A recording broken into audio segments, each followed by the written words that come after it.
learn about one of our local businesses and business people.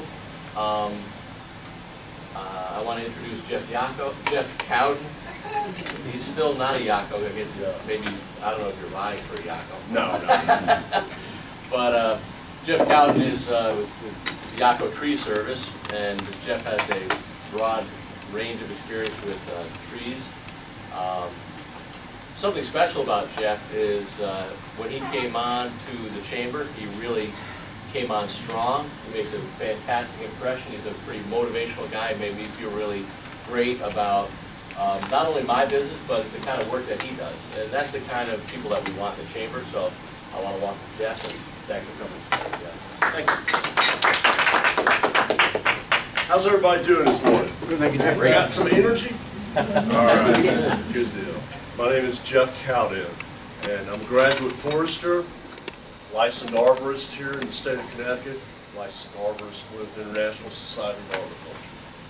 Love trees, love trees. Trees are good, trees are fun. We're going to talk just a little bit about trees and a little bit about the care of them, and I'm going to try to keep this fun for us. All right.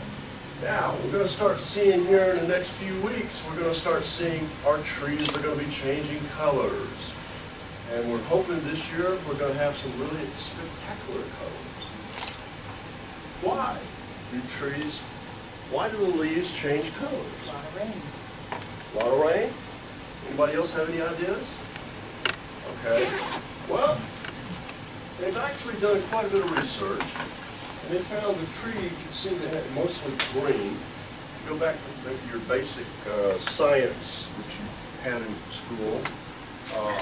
The green is produced by what we call chlorophyll, which is the chemical that produces, it takes sunlight, produces energy, the sugar for the tree to live off of. This time of the year, we begin to have shorter days, longer nights. It's also weather related, but mostly there's this constant of every day, the amount of darkness becomes less. The tree begins to shut down. It realizes, okay, I've done my work for the year. It's time to pull my resources back. Let's get ready for the winter time. So what happens is that there's two other pigments within the green that are now becoming unmasked. They are the, let's see if I can get this, forgive me if I mutilate the pronunciation, corduroids and anthocyanins. The corduroids are actually the yellows and the oranges, and anthocyanins are actually the reds, the purples. This is this would be a red maple. Now here's a really good example here. The leaf, this looks like a red maple leaf, and it is beginning to shut down. What is happening is that as the leaf shuts down, we still have a lot of bright days. The tree is still producing, the leaf is still producing sugars, but it doesn't have anywhere for it to go because the tree is no longer accepting it back into the plant. So it unmasks the pigments of the corduroids and the anthocyanins. And if we continue to have weather like we've had here recently, where we're having cool nights without freezing temperatures, we're probably going to have some pretty good color this fall. Matter of fact, the state of Connecticut, there is actually, you can go online, believe it or not, and they have a Connecticut fall foliage report that you can look at, and it'll tell you where the best places are going to be. And they're expecting the best colors this year to be somewhere around October 9th to the 15th, sometime around Columbus Day. So we're probably in for a good season this year. Of course, New England, this is an eastern redbud, has been always, this is looks like a chestnut. Sassafras, I don't know if you've ever had sassafras tea. The reds, again, are the anthocyanins, and they're produced, like I said, mainly because of the short days and the weather, the not having the frost. If we do have some frost, then we're probably not going to have as much red or purple. So that's weather related. Now, and then this will be the orange color. This looks like probably an American beach. The orange and the yellows are there all the time. You'll always have those, but those bright reds and purples are just special because of the weather that we'll have. This is the contrast between two different trees. The one on the left is a red maple. The one on the right is the orange is sugar maple. Red maple gets its name, several names. One of them, it's because it does have such a fall brilliant red color, but also when it comes open in the spring, it's one of the first trees to come out, and it has brilliant red buds as it opens up. Now, not only are the deciduous trees, the hardwood trees, the ones that lose their leaves, are they getting prepared for the winter time, but also the evergreens are doing the same thing. They don't lose all their needles, but they lose some of them in a very interesting way. If you look, you'll notice that they're down toward the center of the tree. There, okay, I don't have a pointer. Those are the 3- and 4-year needles on the tree. And the tree realizes it no longer needs them. And so it begins to discard them. And this time of the year, I get calls all the time, my tree is dying.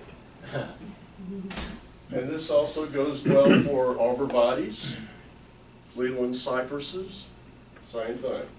If it's toward the inside, it's not such a great focused picture, but this is a white pine. All right, now we're getting ready for the winter time. What do we need to do to prepare for the winter season? Well, one of the first things we need to do is how healthy is the tree as we're getting ready for it to shut down? Do we have storm damage? Do we have any other structural problems that probably should be looked at by an arborist or forester to make sure we don't have any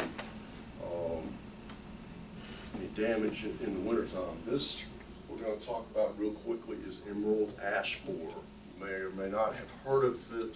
It is a exotic pest that's been brought into the country up in Detroit a number of years ago, and it is wreaking havoc on the ash trees. It was unfortunately detected in Prospect in 2012.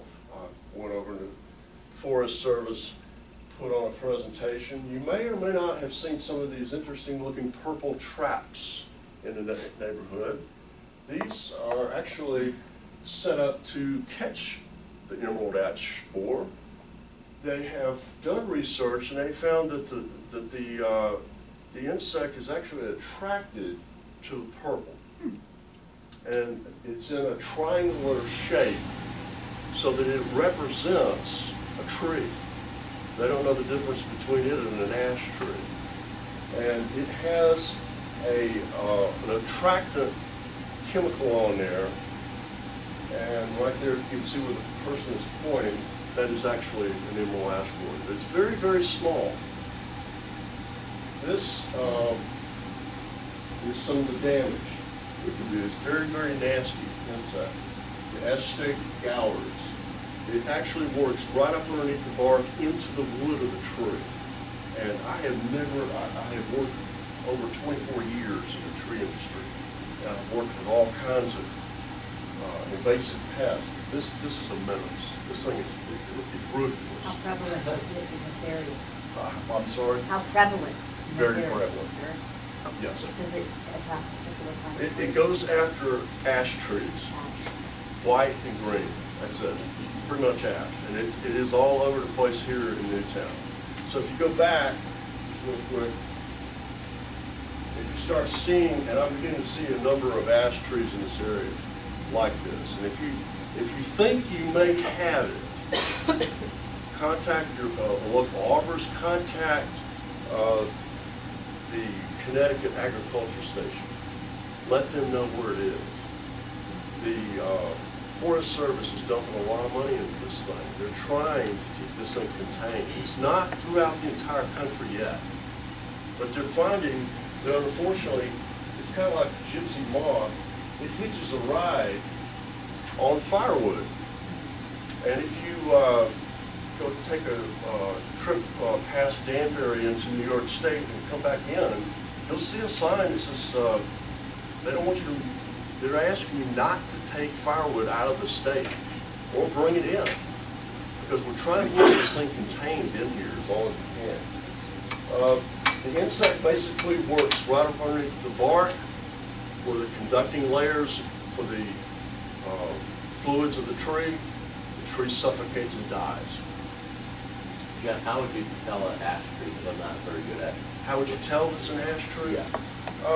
With leaves or something? Or You know, when you get into tree ID, I think the best thing, if you didn't know if that was a tree, just call someone like me and say, hey, you know, what is this tree? It takes a lot of education, and I really can't give you really, I mean, you can look up online and look at pictures of it and everything, but I think the best thing, and I'll be happy to come out and look, but the best thing would be to get someone that is educated and understands tree identification.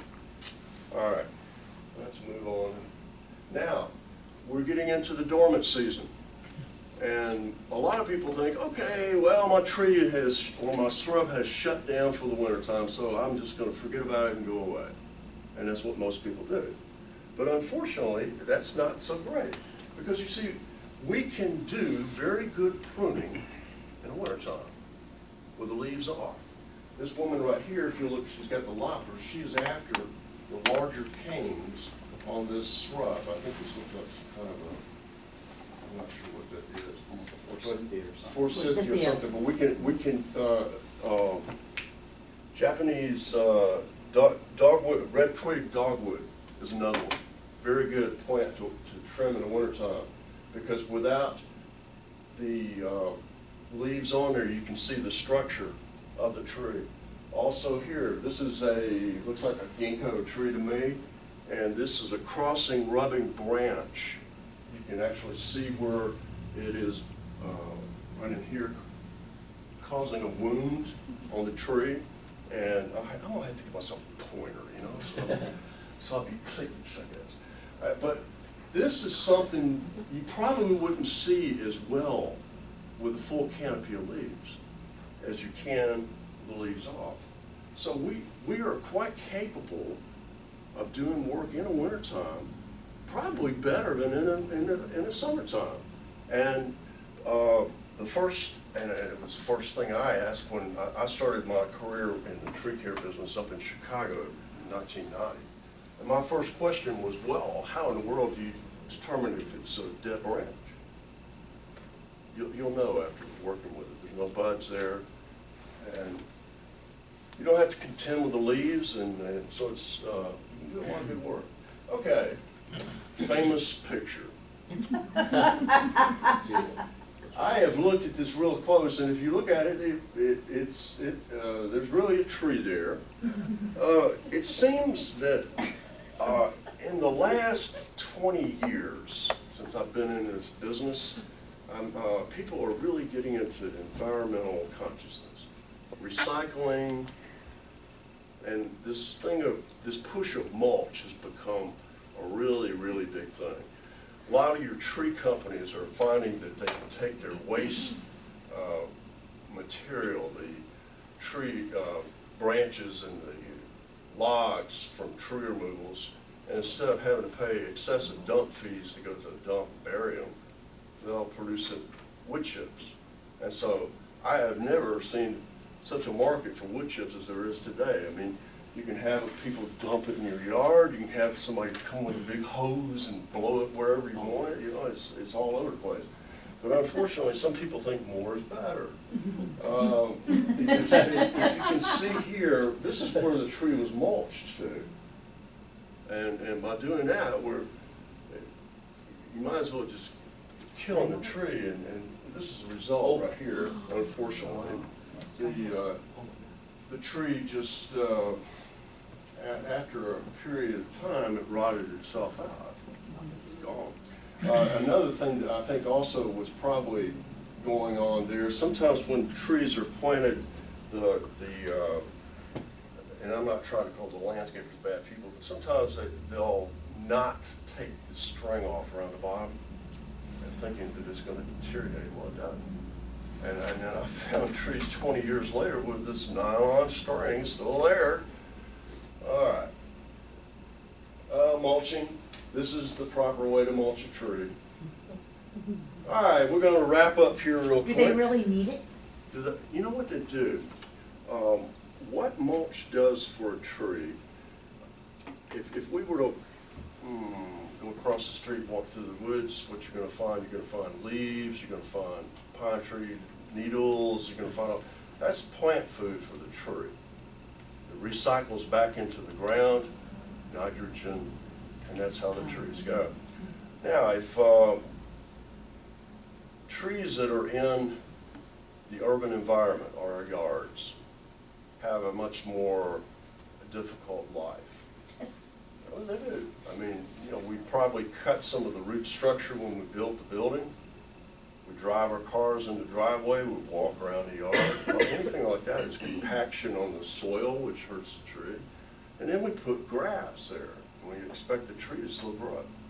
So what we're doing by mulch is we're actually trying to produce an artificial forest environment for the tree. They recommend about 2 to 3 feet out and about 1 to 2 inches. Let's see if I got another photo. Here we go.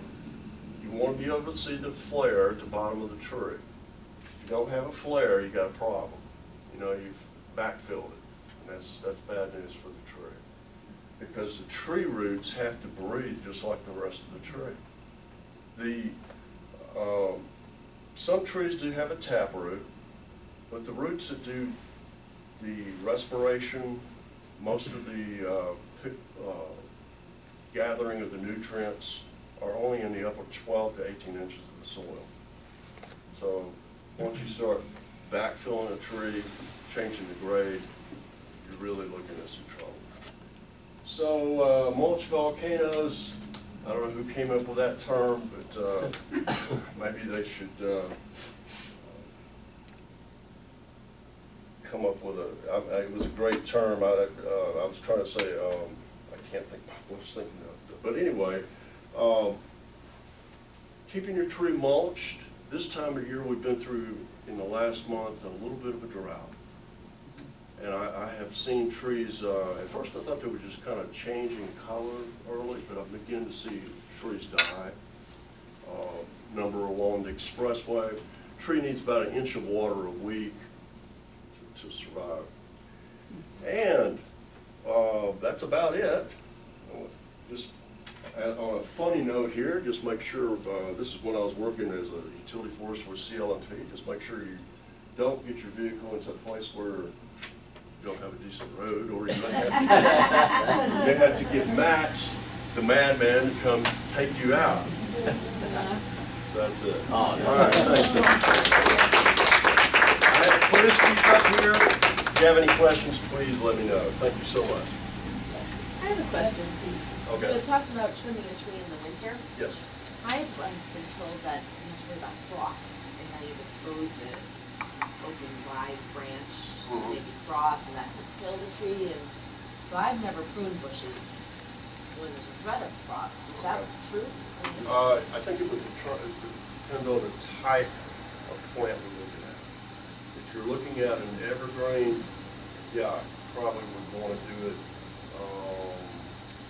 after your frost is over with. As far as you're completely deciduous, like the red twig dogwood, the forsythia, some of the others, anytime.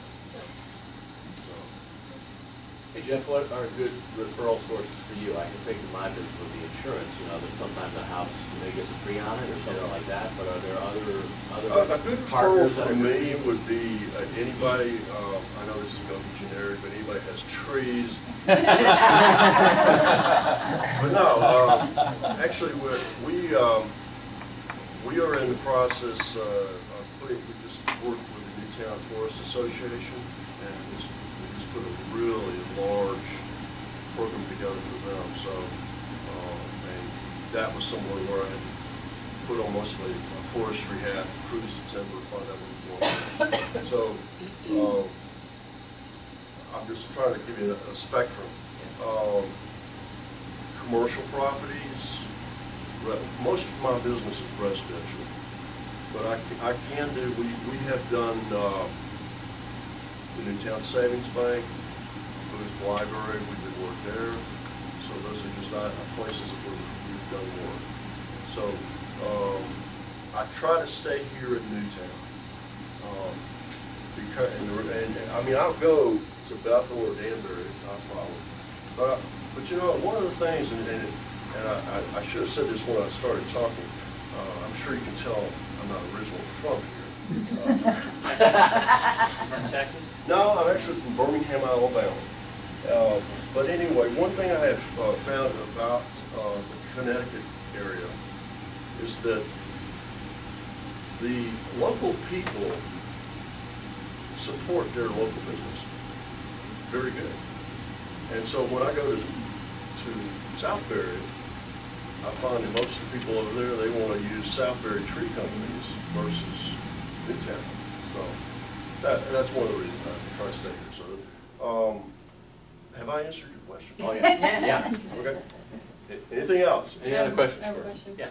I know we talked about saving trees, and I love trees, but then there's certain trees, Sure. or certain bushes, like Japanese bamboo, that you don't want. Any suggestions on how to get rid of that? You know, it's interesting you ask that because we're working on taking some of that out right now. It is messy. Is it a chemical? It is in it's in a mat. You know, it grows, and so you're pretty much going to need to pull it out, and you're probably going to have to continue to pull it out for a while. There are some really heavy-duty herbicides you can put in there, but I think the best thing I've found is cutting it out and then grubbing the root system out of it. It's been 5 years. Still coming. Yeah. It's bad. It's bad. Yes? I was gonna say, timing is perfect for your presentation, as September is disaster preparedness month because of hurricanes and season coming in right now. So it might be a good time to consider that and look at your wires and see, you know, what condition you're in for tree service and need, and to be mindful of preparing for any kind of disaster as we come into our Octobers and Novembers of storms. So, anyway, keep a lookout. I mean, it looks like this year is going to be really, really pretty fall coming. Early. Yeah. Nice. Okay, thank you. Well, thank you all for your attention to Jeff this morning. Jeff is a member of the Chamber Board. He's very active. He was engaged in bringing on new members and going out and greeting some new members, so that's really important to us. And if you do, you know, go around and see trees that need some help, or have neighbors that look like they're talking about their trees, or you know, I have a neighbor with a tree limb falling off, so I'll be referring that to Jeff. But if you think of those things, think of Jeff, especially with respect to commercial buildings that he might be able to help out with. And if you need anybody to talk, you know, like at an event or something like that, I'm open for those kind of things too. Nice, great. That was a great educational thing. Thank you very much, Jeff. By way of announcement, I want everybody to be aware that the Chamber is one of the sponsors for the Newtown Arts Festival coming up September 13, 14. We also have activity down in Sandy Hook. There's the pop-up shops there's the Art Walk of Artists, and you'll see some flyers around town like this. And actually, I guess each of you have over by where the laundromat is, behind the Sandy Hook Deli, there's a little art gallery set up there for local artists. So, you know, enjoy that this next few weeks, and So particularly. will we have any kind of a presence at the show? We actually, we don't have a booth. We were gonna plan a booth and we didn't get enough people to man the booth. So we may have a banner up or something like that. I'm working on that this week. So, but that's coming right up. Also, you know, some people in the local business are like, right, outstanding success. And I think those are great times to celebrate. So we want to congratulate Stephanie on her work at the Emmy Awards recently. So ask Stephanie about that and how successful she was and what an exciting event that was. Does anybody else have any other announcements or anything you want to bring up? My cranberry biscotti won second prize at the Bethlehem Fair this weekend. Oh, nice. Wow. Yeah. My stars are aligned. There you go. We Yeah. want to thank our host for Elena's. Yep. And Angela, of course. And Angela, do you want to talk about your art program? Because I thought that was... Sure. We're having an event here every month. Last month was the first time. It's called an art bar. So we have a maximum of 30 people. We did sell out last month. So there's a painter that comes in. He brings all the supplies that you need. You get a canvas, you get an easel to use, and there's three guys that come. So basically, they've already picked a painting that everyone's painting the same painting. You can see mine out there with the sunflowers on the side table there. I hadn't painted since second grade, I don't think. And the way they tell you, just the technique and what order to do things in. And it was fantastic to see how the different techniques or the different style of each person. I thought every painting was really cool. So we're doing it again on the 18th. If anybody's interested in doing it, it's $40.